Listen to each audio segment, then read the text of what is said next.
USDT and USDC do the same job, but on-chain they don't behave the same way at all. So in this video we're going to build a small Ethereum dashboard to bring together what we've learned and explore what the data can tell us about the two biggest stablecoins. And the best part, we'll do it with just 7 queries. Let's jump in.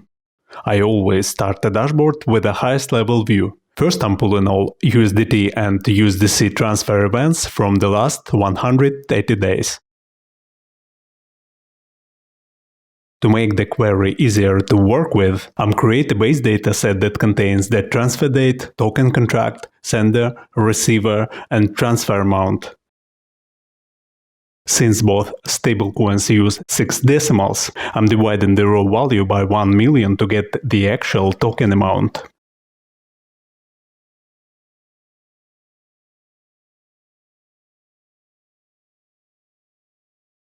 Next, I'm aggregating the data by token. We're using a case here to separate USDT and USDC. Since both tokens are stored in the same table, this lets us clearly label each transaction by its corresponding stablecoin. For each stablecoin, I'm calculating total transfer volume, total number of transfers, unique senders, and unique recipients.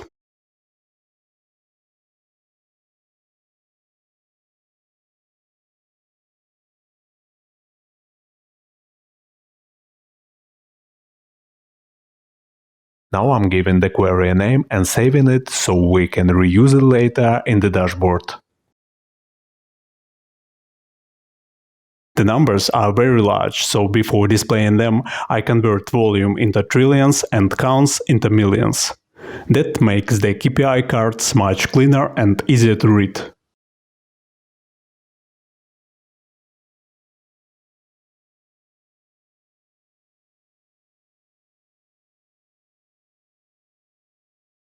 This way everything is already clean and ready when we build the dashboard.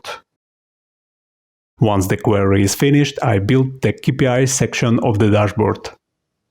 For the first card, USDT total volume, I select the correct column. Then I set the formatting. 2 decimals in the decimals field, T as the suffix for trillions, and the $sign as the prefix. The title which will appear above the value. We'll apply the same setup for all 8 metric cards.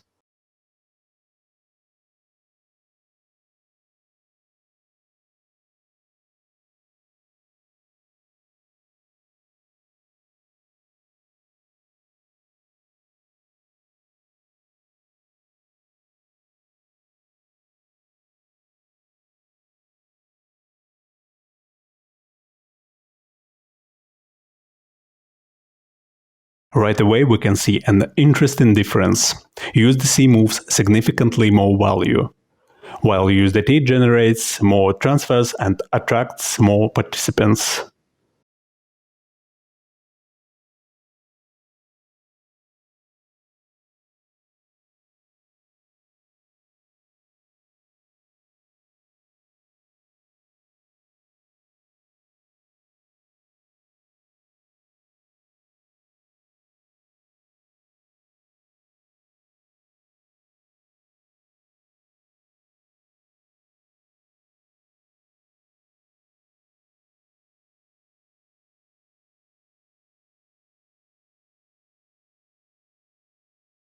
Same stablecoin category, very different behavior.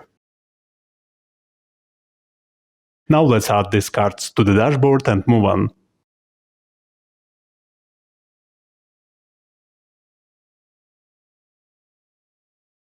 Before building more charts, I'm adding the dashboard title, description and cover image. I prepared these assets in advance so we can stay focused on the analytics. If you want to use any image here, you can simply copy its URL address. We already covered this in detail in the first dashboard video. Then I place the KPI cards at the top to create the executive overview layer.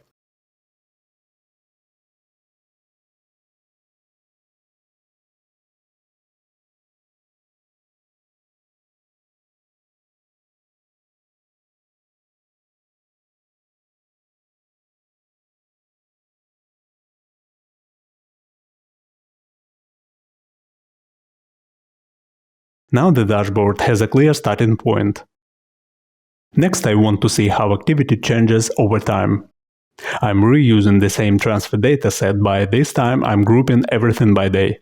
The only difference is that here we don't need the from and to fields, since we're focusing purely on aggregated activity. Even if you keep them, it won't break anything, it just adds unnecessary data. In the second city, called daily, we are aggregating everything by day and by token. This is where we sum total volume and count transfers per day. So instead of looking at individual transactions, we are now looking at daily behavior patterns.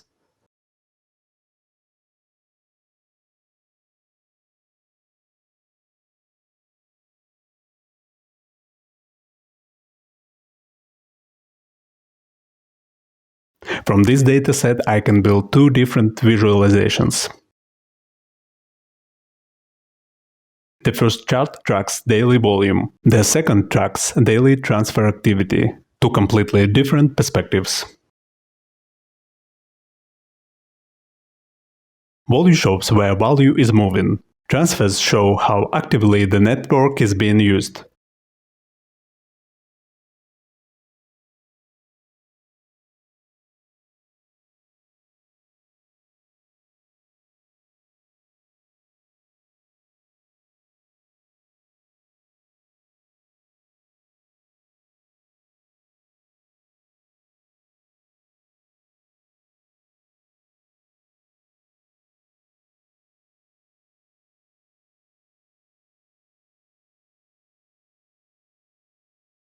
After creating both charts, I add them to the dashboard.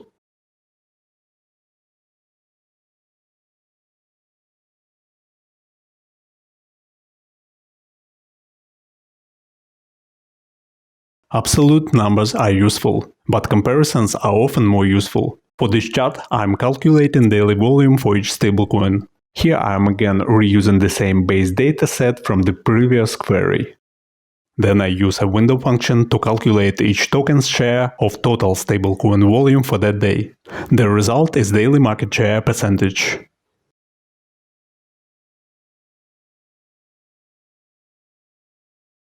Instead of asking how much volume moved, we're asking who controlled that volume.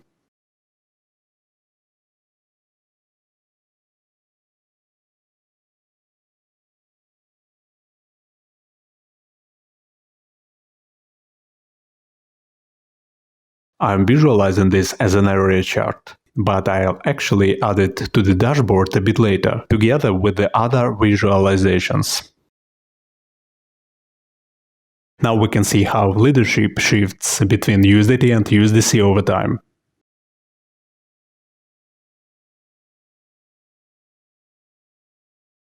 Next, I want to focus on users rather than transfers. I'm grouping activity by week and counting unique sending wallets. This gives me weekly active users for each stablecoin. Here we use case again to separate USDT and USDC. And count distinct from helps us measure unique active wallets instead of raw transaction counts. This gives us a better idea of real user participation.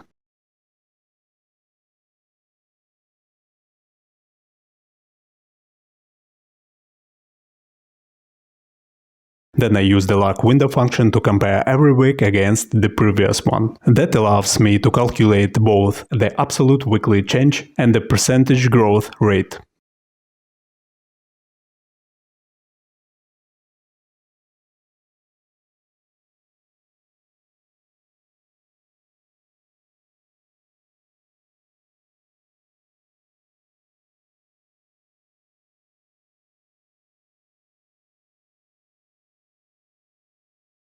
From this dataset, I create two charts.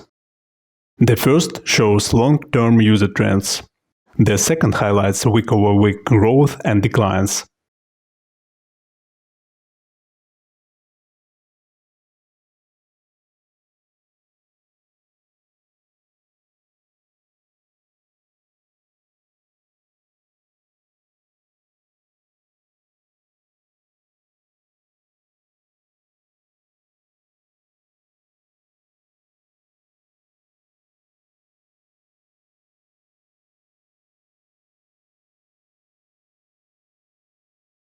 Once they are ready, I place them into the dashboard.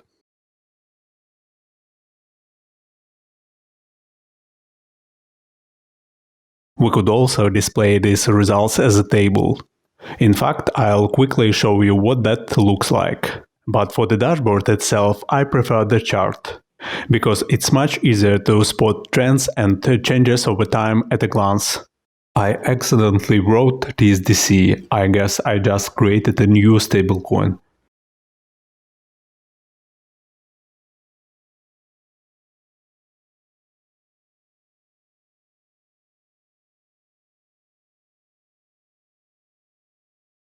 Now I want to compare activity and participation side by side. For each day, I am calculating total transfers and total participants. Participants are estimated as a combination of unique senders and unique receivers. This helps answer an important question. Is activity increasing because more wallets are joining, or because existing wallets are becoming more active?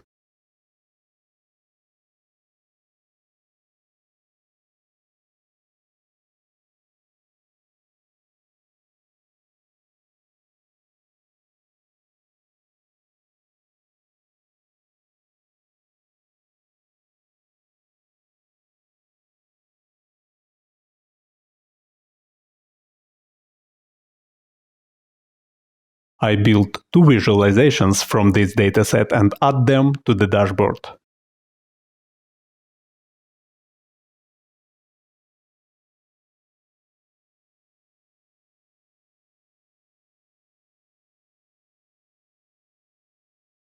Always make sure charts have clear titles, labeled access and readable number formats. The goal is to extract maximum information with minimum effort from each visualization.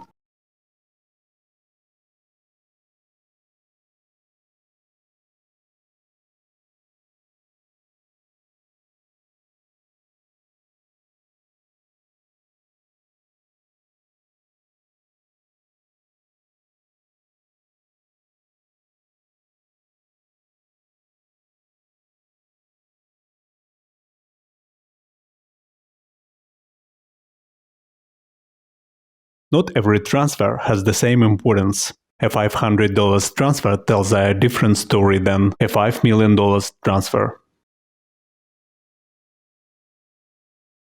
So I'm segmenting all transfers into value buckets.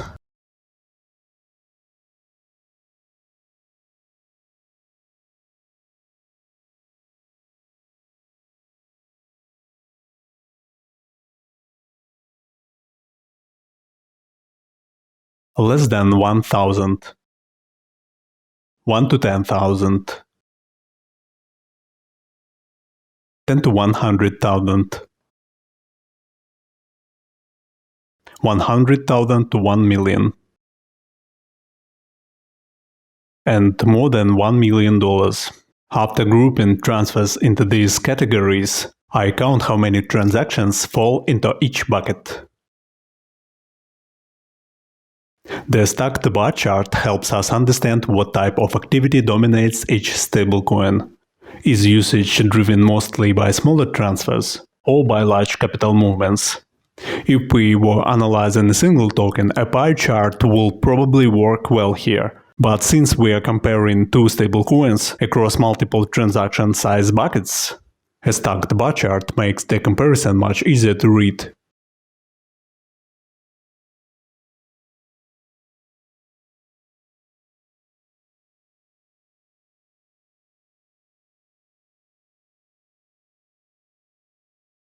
For the final query, I'm drilling down to wallet level. I group transfers by wallet address and token, then I calculate total transfers and total transferred volume.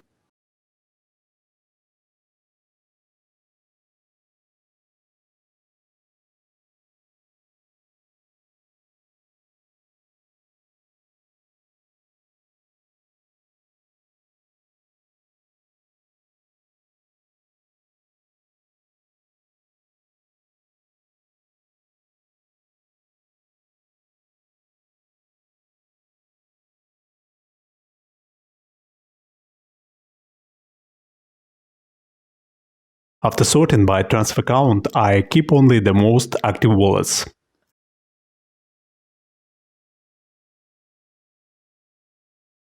This table helps identify concentration of activity. We're not trying to label the wallets. We're simply looking at which addresses generate the most on-chain activity.